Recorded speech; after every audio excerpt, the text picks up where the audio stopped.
IVF చికిత్సలో 25% భారీ discount, free doctor consultation, free ultrasound scan, logo launch, Andro max advanced male infertility centre ను కూడా ప్రారంభించారు. AP ప్రభుత్వం పోలవరం మీద, అమరావతి మీద, విద్యుత్ శాఖ మీద శ్వేతపత్రాలు విడుదల చేసింది. ఇక ఆర్థిక శాఖ మీద శ్వేతపత్రం విడుదల చేయడానికి లెక్కలు సిద్ధం చేస్తున్నటువంటి పరిస్థితి.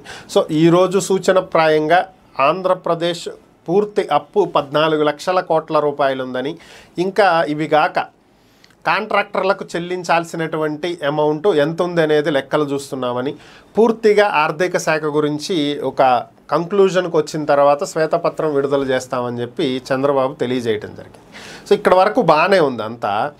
అయితే ఈ 14 లక్షల రూపాయలు 2019 నుంచి 2024 మధ్యలో జగన్ ప్రభుత్వం ఉన్నటువంటి 5 ఏళ్లలో చేసినటువంటి అప్ప, లేక రాష్ట్రం ఏర్పడింది అంటే 2014 విభజించిన తర్వాత విభజిత ఆంధ్రప్రదేశ్ ఏర్పడిన దగ్గర నుంచి అంటే 2014 నుంచి 2024 వరకు ఉన్నటువంటి అప్ప, అంటే చంద్రబాబు నాయుడు హయాంలో ఎంత అప్పు తీసుకున్నారు, జగన్ హయాంలో ఎంత అప్పు తీసుకున్నారు, చంద్రబాబు నాయుడు హయాంలో తీసుకున్నటువంటి అప్పుకి మేము వడ్డీలు కట్టాం, అప్పులు కట్టాం, అసలు కట్టామని చెప్పి జగన్ ప్రభుత్వం చెప్తూ వచ్చింది గత 5 ఏళ్ళు.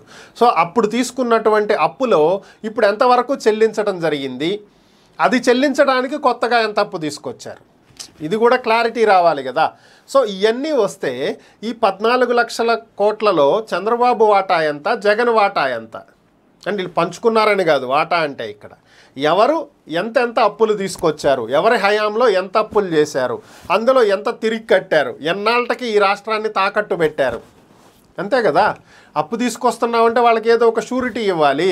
గత ప్రభుత్వం పెట్టింది కదా, లిక్కర్ మీద వచ్చేటువంటి ఆదాయాన్ని భవిష్యత్తులో 20 ఏళ్లకు వచ్చేటువంటి ఆదాయాన్ని తీసుకొచ్చి తాకట్టు పెట్టేసి డబ్బులు తీసుకొచ్చారు. చూసాం కదా, మనమంతా దీని గురించి మాట్లాడుకున్నాం కదా, ఎస్క్రో అకౌంట్స్ చేసి తీసుకొచ్చారు అని చెప్పి. సో ఇప్పుడు కూడా అదే నేను అడుగుతున్నది, ఎన్ని లక్షల కోట్లు ఏం తాకట్టు పెట్టి తీసుకొచ్చారు, ఏం చూపించి తీసుకొచ్చారు, ఈ రాష్ట్ర ప్రజలని, ఈ రాష్ట్ర భవిష్యత్తుని ఎన్నాళ్ళకి తాకట్టు పెట్టారు, ఎవరెవరు ఎంత తెచ్చారు, ఎంత తీర్చారు, ఇంకెంత ఉంది ఫైనల్గా, ఇది క్లియర్గా రావాల్సినటువంటి లెక్క. సో ఈ 14 లక్షల కోట్లు అంటే చిన్న విషయం ఏం కాదు. దీంట్లో ఎవరి వాటాలు ఎంతెంత తెచ్చారనేది కూడా తేలితే ఇంకా బాగుంటుంది.